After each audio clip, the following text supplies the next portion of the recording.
আপকো আৰু ছলিডাৰিডেটৰ যুটীয়া উদ্যোগত ডিগবৈত আন্তৰ্জাতিক নাৰী দিৱস। আছাম প্ৰেছ কৰেছপণ্ডেণ্টছ ইউনিয়নৰ তিনিচুকীয়া জিলা সমিতি আৰু ছলিডাৰিডেট আঞ্চলিক বিশেষজ্ঞ কেন্দ্ৰ তিনিচুকীয়াৰ যুটীয়া উদ্যোগত শুকুৰবাৰে আন্তৰ্জাতিক নাৰী দিৱস উদযাপন কৰা হয়। ডিগবৈ লুইতশিল্পী সমাজ প্ৰেক্ষাগৃহত আয়োজিত নাৰী দিৱসত আপকোৰ তিনিচুকীয়া জিলা সমিতি সম্পাদক সোণাৰাম কলিতাই সভা সূচনা কৰে।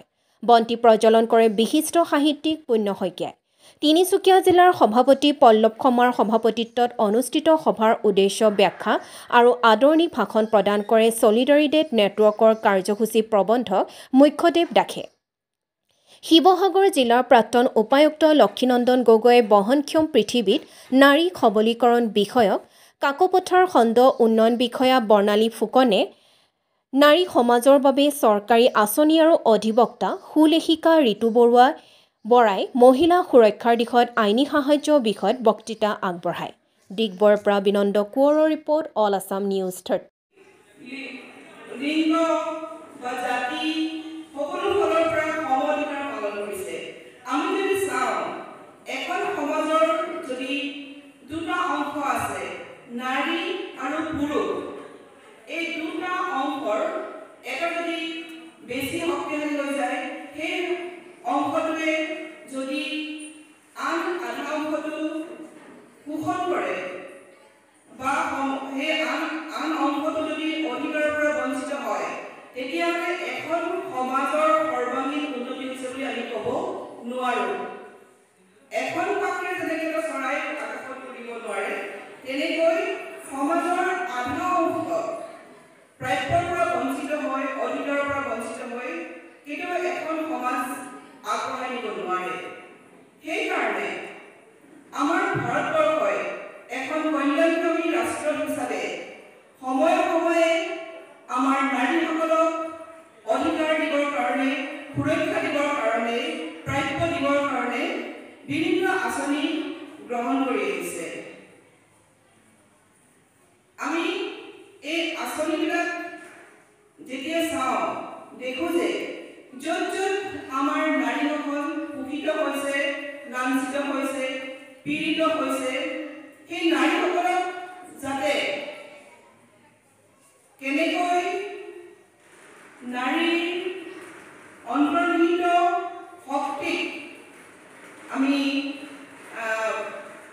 আগবঢ়াই আনিব পাৰোঁ আৰু সমাজৰ সকলো কাৰ্যতে সেই শক্তিক ব্যৱহাৰ কৰিব পাৰোঁ, সেই বিষয়ে বিভিন্ন ধৰণৰ আঁচনি লোৱা হৈছে। নাৰী কেৱল জুহালৰ ফলত অৰ্থাৎ সেই সমাজ ব্যৱস্থা এনেকুৱা ব্যৱস্থাৰ মাজত মানুহবিলাকে বাস কৰিছিল যে ঘৰৰ যিগৰাকী মুৰব্বী ব্যক্তি, সাধাৰণতে পিতৃগৰাকী, তেওঁ নিজৰ পৰিয়ালটোক পোহপালন দিবৰ কাৰণে তেওঁ গোটেই দিনটো হওক বা ৰাতিও হওক যথেষ্ট কষ্ট কৰিবলগীয়া হয়, তেওঁ নিজৰ পৰিয়ালটোক পোহপালন দিবৰ কাৰণে।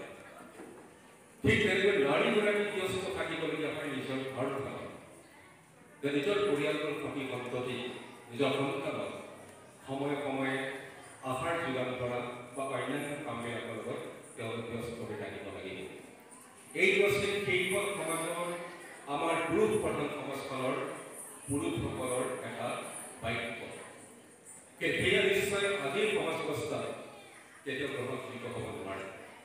আমি দেখিছোঁ পুৰুষৰ সমানে সমানে নাৰীসকল আগবাঢ়ি গৈছে, কিন্তু কেতিয়ালৈকে বা কিমান দূৰ আগবাঢ়ি যাব পাৰিছে বা কিমান দূৰ তেখেতসকলে নিজৰ উদ্দেশ্য, নিজৰ লক্ষ্য উপনীত হ'বলৈ সক্ষম হৈছে, সেইটো যদি পোষ্টমৰ্টেম কৰা যায়, তাত কিন্তু বেছিভাগে আমাৰ নেতিবাচক দিশ ওলাব। কাৰণ যেতিয়ালৈকে লিংগ বৈষম্য অৰ্থাৎ পুৰুষ আৰু নাৰীৰ মাজত যিটো পাৰ্থক্য, সেই বৈষম্যটো আমি দূৰীকৰণ কৰিব নোৱাৰিম, আমি আঁতৰাব নোৱাৰিম, তেতিয়াহ'লে কেতিয়াও নাৰী প্ৰকৃত দৃষ্টি বা প্ৰকৃত পথত কেতিয়াও সফল হ'ব নোৱাৰে। আমি চকুৰে দেখিছোঁ, চৰকাৰীভাৱে হওক বা বিভিন্ন বেচৰকাৰী সংস্থাৰ দ্বাৰাই হওক, নাৰীসকলক সবল কৰি তুলিবৰ কাৰণে যথেষ্ট আঁচনি লোৱা হয়।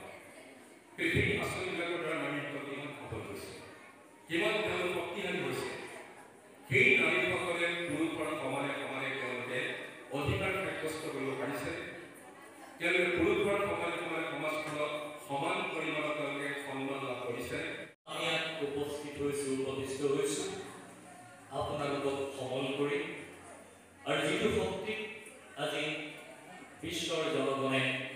স্বীকৃতি দিছে মহিলা শক্তি অবিহনে কেতিয়াও মানৱ সভ্যতা আগবাঢ়িব নোৱাৰে। যদি আমি পিছলৈ উভতি চাওঁ, আন্তৰ্জাতিক নাৰী বৰ্ষ 1908 চনৰ নিউয়ৰ্ক চহৰত হোৱা এক বস্ত্ৰ বিপ্লৱ অনুষ্ঠানৰ পিছৰ পৰা আৰম্ভ হৈছিল, য'ত নেকি নাৰীসকলে তেওঁলোকৰ ৱৰ্কিং কণ্ডিশ্যন আৰু অন্যান্য যিটো কামৰ সময়, এই কামৰ সময় বা অন্যান্য health factor, environment condition, working condition, ways, এই আটাইবিলাক কথা লৈ পেলাই তেওঁলোকে আন্দোলন কৰিব লগা হৈছিলে নিজৰ অধিকাৰ সাব্যস্ত কৰিবলৈ। আৰু সেই দিনটোৰ পৰা আৰম্ভ কৰি এটা শতিকাৰো অধিক কাল জুৰি নিশ্চয় নাৰী দিৱস পালন কৰি আহিছে। নমস্কাৰ, আজি 8 মাৰ্চ আন্তৰ্জাতিক নাৰী দিৱস। বিশেষকৈ আন্তৰ্জাতিক নাৰী দিৱসৰ যিটো এবাৰৰ থিম মহিলাক বিনিয়োগ কৰক আৰু প্ৰগতি ত্বৰান্বিত কৰক, এই থিমেৰে আজি আন্তৰ্জাতিক নাৰী দিৱস সমগ্ৰ বিশ্বতে উদযাপন হৈছে। আৰু আমিও ডিগবৈ শিল্পী সমাজ প্ৰেক্ষাগৃহত আছাম প্ৰেছ কৰেছপণ্ডেন্স ইউনিয়ন, চমুকৈ আগপুৰ তিনিচুকীয়া জিলা সমিতি আৰু ছলিডাৰিটেড আঞ্চলিক বিশেষজ্ঞ কেন্দ্ৰ তিনিচুকীয়াৰ যুটীয়া উদ্যোগত আমি দিনজোৰা কাৰ্যসূচীৰে আজি এই আন্তৰ্জাতিক নাৰী দিৱস উদযাপন কৰোঁ।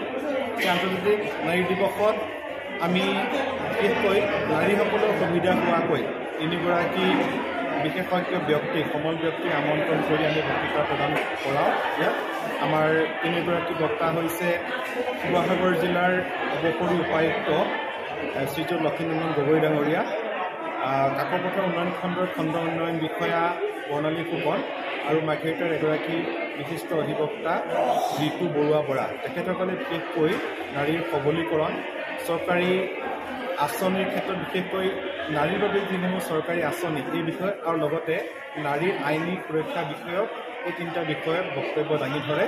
এই মঞ্চতেই আমি নিজ নিজ ক্ষেত্ৰত বিশেষ পাৰদৰ্শিতা লাভ কৰি নিজে স্বাৱলম্বী হোৱাৰ লগতে সমাজলৈ এক বিশেষ নিদৰ্শন দাঙি ধৰিবলৈ সক্ষম হোৱা দুলীয়াজান উষাপুৰৰ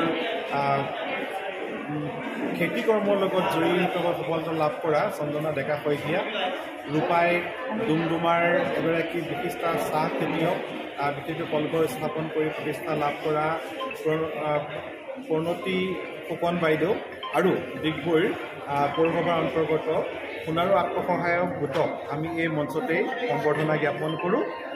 ডিগবৈৰ চিৰসেউজ শিল্পী গোষ্ঠীৰ এটি মংগলাচৰণেৰে আৰম্ভ হোৱা আজিৰ এই অনুষ্ঠান মন্ত্ৰী প্ৰজ্বলনে শুভাৰম্ভ কৰে এগৰাকী বিশিষ্ট সাহিত্যিক গদ্যশিল্পী পুণ্য শইকীয়াদেৱে। ছলিডাৰিটিৰ জ্যেষ্ঠ সমন্বয়ক উদ্ধৱ চন্দ্ৰ শৰ্মা আৰু কাৰ্যসূচী প্ৰবন্ধক মুখ্যদেৱ দাস প্ৰমুখ্যে অন্যান্য বিষয়ববীয়াসকল, আমাৰ আগপুৰ তিনিচুকীয়া জিলা সমিতিৰ আমাৰ সভাপতি হিচাপে পল্লৱ শৰ্মা, আমাৰ কাৰ্যকৰী সভাপতি কংকনজ্যোতি দেৱগোস্বামী, সম্পাদক সোণাৰাম কলিতা প্ৰমুখ্যে, আমাৰ প্ৰাক্তন সভাপতি ৰবীন মৰাণ, প্ৰাক্তন সম্পাদক সুৰজিৎ বৰা, আমাৰ মনোৰঞ্জন নেওগ প্ৰমুখ্যে অন্যান্য আমাৰ বিষয়ববীয়াসকল উপস্থিত থাকি আজি এই অনুষ্ঠানটিত সক্ৰিয়তাৰে অংশগ্ৰহণ কৰি অনুষ্ঠানটিক সাফল্যমণ্ডিত কৰি তোলে।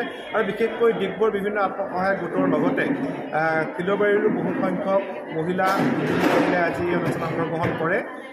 ফিলবাৰীৰ ৰংগতীৰ্থ আমাৰ শিল্পী এটি গোষ্ঠীয়ে কেইবাটিও আকৰ্ষণীয় নৃত্য পৰিৱেশন কৰি অনুষ্ঠানটি সাফল্যমণ্ডিত কৰি তোলাত অৰিহণা যোগায়। আৰু বিশেষকৈ আজি এই অনুষ্ঠানৰ জৰিয়তে আমাৰ এই কাৰ্যসূচীত অংশগ্ৰহণ কৰা শতাধিক মহিলাই বিশেষকৈ আইনী দিশতে হওক বা চৰকাৰী আঁচনিৰ দিশতে হওক বা নাৰী সবলীকৰণৰ বিভিন্ন ক্ষেত্ৰতে হওক তেখেতসকলে দিহা পৰামৰ্শৰে উপকৃত হৈছে বুলি আমাক জনাইছে। গতিকে আজিৰ এই অনুষ্ঠানটি আমি সাফল্যমণ্ডিত হ'ল বুলি আশা কৰিছোঁ।